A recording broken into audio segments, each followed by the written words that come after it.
All right, ladies and gentlemen, Chris Waters here from the GameSpot stage at Comic-Con 2014. Joining me now is Al Hope from Creative Assembly. Here to talk about Alien Isolation. Al, glad to have you here, man. It's great to be here. It feels like just recently you and I were sitting down talking about Alien Isolation back at E3, but since then you guys have made some big announcements about the cast of the original movie. Yeah, so quite amazingly, it was kind of a dream come true. We've managed to bring together a bunch of the original cast to sort of reprise their roles as the original Nostromo crew, and we're releasing some bonus content in which you can, as a player, take on one of those crew members and try and survive against our signature alien.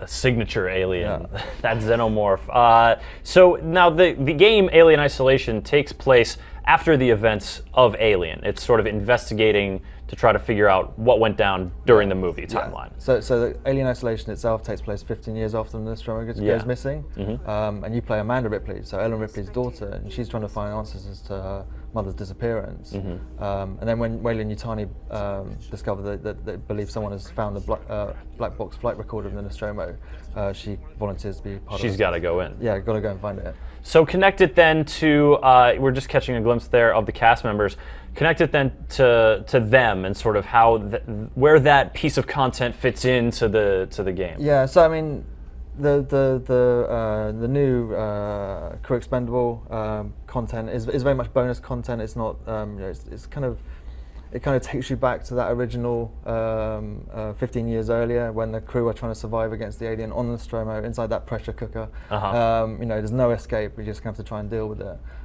So it is kind of separate to our main story, but obviously it's kind of connected through the connection of sort of mother and daughter. Sure.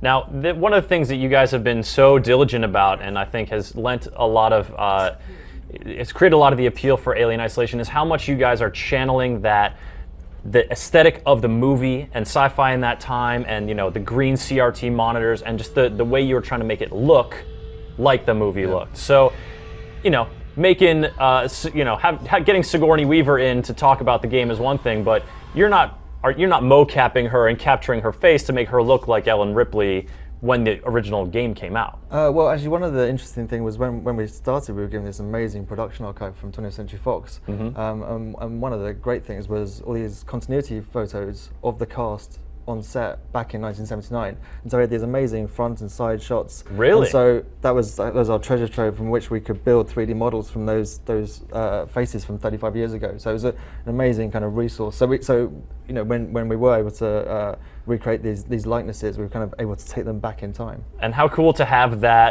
those as still images as opposed to you guys trying to like pause the movie and find a frame. Exactly. That was going to be plan A. It's just, okay, what can we get out of the film?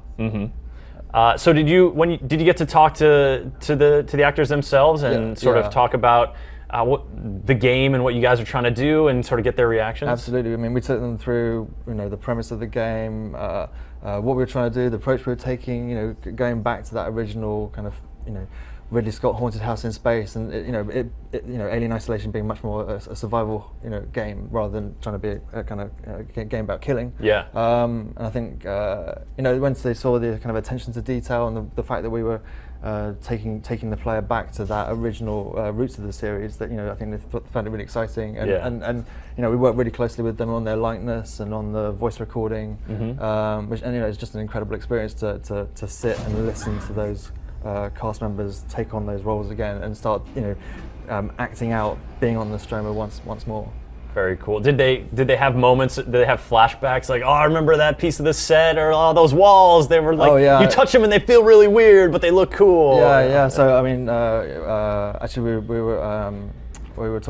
actually met up with Sigourney Weaver earlier on this week, and I was able to show her the latest version of the code, and it was great being able to walk through the Nostromo corridor and for her to be going, I've walked through there. I've actually been on set there. I think there's a really, like you were saying, a real kind of high fidelity reproduction of that original set. Wow. I mean, you mentioned it before, but total dream come true, right? This is such a passion project for you guys. You love it so much. Absolutely. I mean, to be in a position to make this game in the first place, we really deeply love that first film, and to be able to make this game was kind of a dream come true. But then, when you start a project like this, you have all these ideas, and we were thinking, well, we've recreated the original Alien. How about what if that original crew came face to face with it again?